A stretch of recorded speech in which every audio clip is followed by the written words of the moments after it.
Laws of refraction explain करना है on the basis of wave theory of light. Light की wave theory के basis पे इसी तरीके से रिफ्रैक्शन के फिनोमेना को भी हमें क्या करना है, एक्सप्लेन करना है। चलिए सिंपल तरीके से डायग्राम बिल्कुल वैसे ही बना लेंगे। पहले तो मीडियम की बाउंड्री बना लेंगे। पहले रिफ्लेक्शन में याद है मैंने रिफ्लेक्टिंग सरफेस बनाया था, अब हम मीडियम की बाउंड्री बना लेंगे। ये हम लोगों ने मीडियम की बाउंड्री बना ली। कहने का मतलब ये हो गया कि ये हमारे पास एक रिफ्रैक्टिंग सरफेस हो गया, मतलब इस साइड पे दूसरा मीडियम, इस साइड पे दूसरा मीडियम हो गया। ऐसा करें थोड़ा सा और बड़ा बना लें, बाद में श्रिंक कर लेंगे डायग्राम को, है ना। हमारे पास तो सारे टूल्स मौजूद हैं। अब बड़ा बनाने से क्या होगा, आपको और अच्छा महसूस होगा। चलिए और बड़ा ही बना लेते हैं, बाद में हम इसको श्रिंक करके सब काम कर लेंगे। हमारे हाथ में सब तरह के टूल्स हो गए। ये रिफ्रैक्टिंग सरफेस हो गया, ठीक। अब रिफ्रैक्टिंग सरफेस में जैसा कि आप जानते हैं कि एक साइड पे जिसको हम रेरर मीडियम कहेंगे और दूसरे साइड को हम जिसको डेंसर मीडियम कहेंगे, ठीक है। रेरर मीडियम का रिफ्रैक्टिव इंडेक्स N1 हो गया, इसको हमने N2 कह दिया। बस सिंपल तरीके से जैसा कि आपने रे ऑप्टिक्स में पढ़ा था। अब हम क्या करेंगे, यहाँ पे दो नॉर्मल पहले बना लेंगे ताकि हम इंसिडेंट रे और इनके बारे में बात कर सकें। ये तो हमने पहला नॉर्मल बना लिया, ठीक है। और इसी प्रकार से ये हम लोगों ने दूसरा नॉर्मल बना लिया। ये दो नॉर्मल बना लिए, ठीक है। तो नॉर्मल का नाम भी दे देते हैं और नाम दे दिया N1 और N2, ऐसे से नॉर्मल दे दिया। अब हम क्या करेंगे, दो पैरेलल रेस चलाएंगे जैसे हमने पहले चलाया था, और एक रे को तो हमने ये यहाँ पे इंसिडेंट कराया और दूसरी रे को भी पैरेलल ही चलाया और ये हमने यहाँ पे इंसिडेंट कराया। ये दोनों ray parallel to each other होंगी। अब जैसा कि आप जानते हैं कि जब रेरर से डेंसर जाएगी तो रे बेंड टुवर्ड्स द नॉर्मल करेगी, तो ये रे बेंड टुवर्ड्स दी नॉर्मल कर गई। ऐसे यहाँ पे भी ये रे बेंड टुवर्ड्स दी नॉर्मल कर जाएगी और ये दोनों रिफ्रैक्टेड रे हो गई, है ना।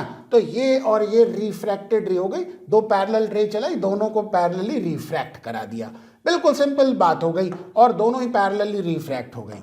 तो अब हम एरो बना लेंगे बस, और क्या है, थोड़ा सा ऊपर ही बनाएं, ये भी थोड़ा सा ऊपर बना लें, है ना, ताकि आपको कोई लिखने में दिक्कत ना आए, ठीक। और ये हमने यहाँ पे ये रे को रिफ्रैक्टिंग रे बना लिया। अब यहाँ पे ध्यान दीजिए, क्या ध्यान देने वाली चीज़ है कि ये जो एंगल है ना, तो ये एंगल को हम डिनोट कर देंगे, इसको एंगल ऑफ इंसिडेंस I कह देंगे और इसको एंगल ऑफ रिफ्रैक्शन R कह देंगे, ठीक। ये दोनों एंगल हमने दोनों रे पे बना लेना है। तो इसी तरीके से यहाँ पे भी यही चीज़ बना लेंगे, है ना। और ये हमारे पास एंगल I हो गया और जैसा कि आप जानते हैं कि ये एंगल R हो गया। अब हम क्या करेंगे, इंसिडेंट वो वेव फ्रंट बनाएंगे और रिफ्रैक्टेड वेव फ्रंट बनाएंगे, दो वेव फ्रंट बनाएंगे। तो जैसा कि आप जानते हैं कि ये वेव फ्रंट हम येलो से बनाते हैं, तो इन दोनों के परपेंडिकुलर इस पॉइंट से बनाएंगे, है ना। तो ये जो है, अब आप देखिए बिल्कुल ये लाइन जो है वो परपेंडिकुलर दोनों रे पे होनी चाहिए। ये हम लोगों ने बना ली, ठीक है, बिल्कुल परपेंडिकुलर है और इसको नाम दे देंगे एज इंसिडेंट वेव फ्रंट, लिख देते हैं। तो ये हो गया। कई बार ना गड़बड़ा जाता है मामला, लाल कलर से हर बार लिखा नहीं जाता भैया। ये हमारे पास हो गया इंसिडेंट वेव फ्रंट। समझ में आया, बिल्कुल क्लियर हो गया होगा, मैं समझता हूँ कोई दिक्कत नहीं है। ये इंसिडेंट वेव फ्रंट हो गया और ये वाला जो हो गया ये आपका रिफ्रैक्टेड वेव फ्रंट बना लेंगे बिल्कुल उसी तरीके से। अब आप देखिए इन दोनों के परपेंडिकुलर, ये कुछ हम देखो बिल्कुल सीधा ले जाएंगे, परपेंडिकुलर ले जाएंगे, है ना, ताकि दोनों रे पे परपेंडिकुलर लगे। आहा, ये बन गया, बिल्कुल क्लियर है। और इसको हम इधर की तरफ लिख भी देते हैं, क्या लिख देंगे, ये रिफ्रैक्टेड है बेटा, रिफ्लेक्टेड नहीं है। अब की बार रिफ्लेक्शन नहीं हो रहा है, अब की बार रिफ्रैक्शन हो रहा है, तो इसीलिए इसको हम रिफ्रैक्टेड वेव फ्रंट कह देंगे। ठीक, ये हमने बना लिया, रिफ्रैक्टेड वेव फ्रंट बना लिया। बात क्लियर हो गई।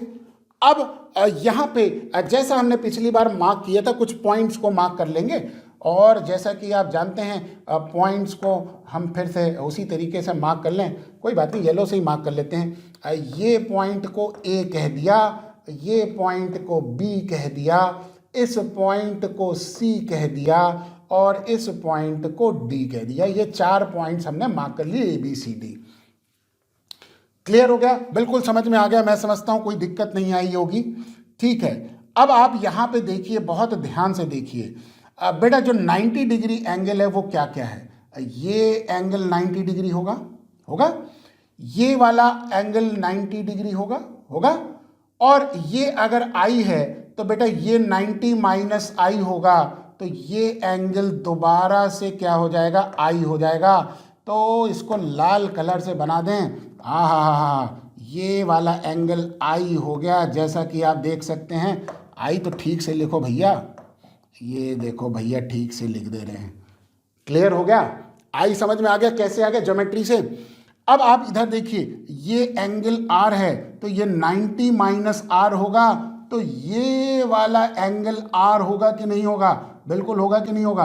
अब इससे भी देख सकते हो कि ये अगर आर है, ये पूरा 90 है, तो ये 90 माइनस आर हो गया, और ये वाला एंगल आर हो गया। तो ज्योमेट्री से ये बात तो साफ हो गई कि ये एंगल आई और ये एंगल आर हो गया। ये पूरी ज्योमेट्री का रे डायग्राम हमने बना लिया है। अब हम इसको ऐसा करेंगे, थोड़ा सा श्रिंक कर देंगे, तभी मज़ा आएगा।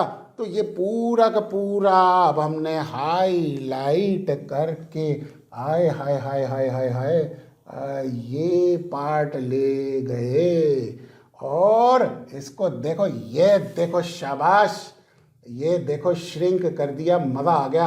हाय हाय हाय, ज़िंदगी बन गई। क्या मज़ेदार चीज़ें होती हैं। ये थोड़ा सा बड़ा करके बीचों बीच कर दें, बस ये आ गया, ताकि आपको दिखाई भी दे, और ये सारी चीज़ें बन गई। ऊपर वाली लाइन को हम अंडरलाइन को अरे दोबारा से बना देते हैं भाई, बड़ी आफत है। ये बन गई, दोबारा से अंडरलाइन बन गई, ये हो गया। और ये एक वर्टिकल लाइन भी खींच देते हैं साहब, है ना, दोनों काम कर देते हैं, मज़ा आ जाएगा। आहा, ये वर्टिकल लाइन खींच दी। अब इधर की तरफ रे डायग्राम बन गया, और इधर अब हम लिखने का काम कर लेंगे। रे की डायरेक्शंस वगैरह भी बन गई, सारे पॉइंट्स को मार्क कर लिया, रे डेंसर भी बना लिया, और कोई दिक्कत नहीं है साहब, बल्कि अब तो सब चीज़ें क्लियर हो गई। चलिए, सबसे पहले हम क्या देखेंगे, देखो बेटा, रे को, ये वाली रे की बात करें, देखो रे ए से लेकर कहाँ तक गई, डी तक गई। ठीक, ए से लेकर डी तक जाने में उसको टाइम लगा, लेटस से टी। अब मीडियम कौन सा हो गया, डेंसर, तो यहां पे वेलोसिटी अलग हो गई, तो हम यहां लिखेंगे तो येलो से ही लिखेंगे भाई। क्या लिखेंगे, पहली चीज लिखेंगे टाइम टेकन बाई वेव, रे नहीं लिखेंगे अब, क्योंकि वेव ऑप्टिक्स पढ़ रहे हैं, तो वेव लिखेंगे। Time taken by wave to travel, कहां से, फ्रॉम ए से कहां तक, डी तक जाने में टाइम लगा, इज टी। ठीक, विद वेलोसिटी या स्पीड कह लेंगे, वेलोसिटी v2 कह लेंगे। ठीक है, ए से डी तक जाने में टाइम टी लगा, और वेलोसिटी क्या हो गई, v2 हो गई, क्योंकि अब ये डेंसर मीडियम में ट्रैवल कर रही है ना रे। ठीक, यहां से एंटर करने के बाद तो डेंसर मीडियम में कर गई, तो डिस्टेंस ए डी बराबर हो जाएगा v2t। कोई दिक्कत, वेलोसिटी इनटू टाइम। ठीक, सिमिलरली बिल्कुल उसी तरीके से क्या हो गया, टाइम टेकन बाय वेव, अब दूसरी वेव टू ट्रैवल फ्रॉम सी से बी तक। अब देखो जब ये रे यहां पे पहुंची तो पहली वाली रे जब यहां पहुंची तो दूसरी वाली कहां पहुंची, सी पर पहुंची, है ना बेटा, वेव फ्रंट पे तो सेम फेज में हो गई।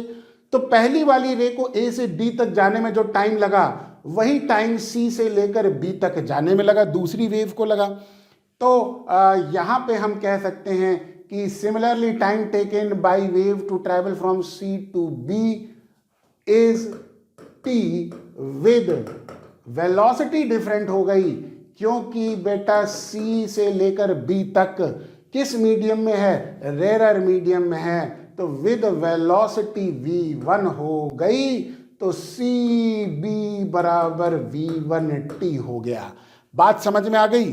तो यहां से लेकर यहां तक जो डिस्टेंस ट्रेवल किया वो अलग वेलोसिटी से किया, और ए से लेकर डी तक अलग वेलोसिटी से डिस्टेंस ट्रेवल किया। तो रिफ्रैक्टेड वेव फ्रंट पे जब ये दोनों वेव्स पहुंची तो सेम फेज में आ गई। सिंपल सी बात हो गई। अब हम ट्रायंगल के लॉ को लगा के बस प्रूव कर देंगे। तो हम यहां पे लिखेंगे इन अ ट्रायंगल, बताओ कौन सा ट्रायंगल। पहले तो हम ले लेंगे ए सी बी, बेटा ये वाला राइट एंगल ट्रायंगल लेंगे ए सी बी, ठीक। तो ए सी बी में अब बिल्कुल उसी तरीके से साइन आई लिख लेंगे। क्या होगा बताओ अब साइन आई, हाँ जी, बराबर परपेंडिकुलर अपॉन हाइपोटेन्यूज, यानी कि B C upon A B होगा, और बी सी या सी बी V1t हो गया, तो V1t अपॉन ए बी हो गया। बोलो कोई दिक्कत? कोई दिक्कत नहीं है, बिल्कुल क्लियर हो गया। अब जिस तरह से ए सी बी ट्रायंगल लिया है इसी तरीके से in triangle A D B ले लेंगे। अब ए डी बी में साइन आर ले लेंगे, ये वाला एंगल आर हो गया, तो इसका साइन बताओ बेटा क्या होगा, परपेंडिकुलर, ये देखो परपेंडिकुलर हो गया ना, ये आपका 90 डिग्री होगा। तो परपेंडिकुलर यानी कि ए डी है ना अपॉन हाइपोटेन्यूज क्या हो जाएगा, अब यहाँ पे ये आपका हाइपोटेन्यूज हो जाएगा, ए बी दोबारा से हो जाएगा, ठीक। तो ए डी बराबर V2t हो गया अपॉन ए बी हो गया। बिल्कुल क्लियर है, कोई दिक्कत नहीं है ना। अब दोनों साइड पे ए बी को बराबर कर दें। अब हम ऐसा करेंगे, यहाँ पे तो फिर क्या है, चीज़ें ज़्यादातर वो फैल जाएंगी, है ना, मुश्किल हो जाएगा। नेक्स्ट पेज पे चलते हैं और नेक्स्ट पेज पे ही समझाते हैं। तो नेक्स्ट पेज तो ऐड करो भैया, ये ऐड कर दिया पेज, वर्टिकल लाइन खींच दी, सीधी है, हाँ हाँ हाँ हाँ, मज़ा आ गया। अब क्या लिखेंगे, देखो बेटा ए बी को अब हम इक्वेट करेंगे ना, तो ए बी बराबर यहाँ पे क्या हो जाएगा, V1t अपॉन साइन आई। तो क्या हम लिख सकते हैं ए बी की जगह, तो ए बी को हम लिख सकते हैं V1t अपॉन साइन आई, और यहाँ से आप देख सकते हैं कि बिल्कुल उसी तरीके से ए बी को हम क्या लिख सकते हैं, V2t अपॉन साइन आर लिख सकते हैं। तो ये बराबर V2t अपॉन साइन आर लिख दिया। अब यही चीज़ अब देखिए टी से टी कट्टम कुट्टा हो जाएगा, दोनों साइड पे ये टी और ये टी कट्टम कुट्टा हो गया। तो बचा क्या, V1 अपॉन साइन आई बराबर V2 अपॉन साइन आर बचा। तो sine i upon sine r, ओ हो, क्या बचेगा, ये बराबर V1 अपॉन V2, और यही जैसा कि आप जानते हैं 1μ2 होता है। ये लाल डब्बे में डालने वाली बारी आ गई, मज़ा आ गया, ये प्रूफ हो गया। तो हम लिख देंगे हेंस क्या, लॉ ऑफ क्या, रिफ्रैक्शन इज प्रूव्ड बाय किससे, वेव थ्योरी से, है ना। और जैसा कि आप जानते हैं कि ये जो फॉर्मूला है यही फॉर्मूला जिसको हम स्नेल्स लॉ कहते हैं, जो कि लॉज ऑफ रिफ्रैक्शन को प्रूव करता है। तो वेव थ्योरी से कैसे हुआ बेटा? क्योंकि इसमें देखिए हमने इंसिडेंट वेव फ्रंट बनाया और रिफ्रैक्टेड वेव फ्रंट बनाया। ये देखिए दो हम वेव फ्रंट बना रहे हैं ना, और उसको पूरे को एक्सप्लेन कर दिया वेव थ्योरी से। ये हमारे पास लॉज ऑफ रिफ्रैक्शन प्रूफ हो गया। अब कई बार क्या होता है कि बोर्ड थोड़ी चालाकी करता है, वो ये कहता है कि the refraction is from denser to rarer. उल्टा, अभी तो हमने रे को रेयरर में चलाया और डेंसर में ले गए। वो ये कहता है कि अगर डेंसर टू रेयरर जा रही है तो क्या होगा? तो बेटा कुछ नहीं करना है, आप भी चलाक बनो। जब बोर्ड चालाक बन जाता है तो आप भी चालाक बन जाओ। और करना क्या है? सिर्फ रे की डायरेक्शन को ऑपोजिट कर देना है। पहली काम, रे की डायरेक्शन को अपोजिट कर देना है, तो अपने आप वो डेंसर टू रेयरर चली गई रे। दूसरी बात, आई और आर को इंटरचेंज कर देना, बस और कुछ नहीं करना है। आई की जगह आर कर दोगे, आर की जगह आई कर दोगे, और इंसिडेंट वेव फ्रंट की जगह रिफ्रैक्टेड कर दोगे, रिफ्रैक्टेड की जगह इंसिडेंट कर दोगे, वेव फ्रंट को इंटरचेंज कर दोगे, मतलब नाम इंटरचेंज कर दोगे। डायग्राम तो सेम रहेगा, हर चीज सेम रहेगी, सिर्फ रे की डायरेक्शन को अपोजिट कर देंगे, ये इंटरचेंज कर देंगे, इंसिडेंट की जगह रिफ्रैक्टेड और रिफ्रैक्टेड की जगह इंसिडेंट लिख देंगे, और आई और आर को इंटरचेंज कर देंगे। बाकी तो सब चीजें सेम हो गई है क्या? ठीक है। तो बस आपको ऐसा नहीं कि दो अलग अलग डायग्राम बनाने हैं और दो अलग अलग डायग्राम से आप एक्सप्लेन करें, तो एक ही डायग्राम से आप क्या कर सकते हैं, चालाकी सीख के एक्सप्लेन कर सकते हैं। वरना तो ऐसे तो बहुत सारे डायग्राम बन जाएंगे, कहाँ तक याद रखेंगे आप लोग? ठीक है, बस एक्सप्लेन करना होगा। चलिए, ये तो बात हमारे पास एक्सप्लेनेशन ऑफ वेव थ्योरी से लॉज ऑफ रिफ्रैक्शन को एक्सप्लेन किया गया।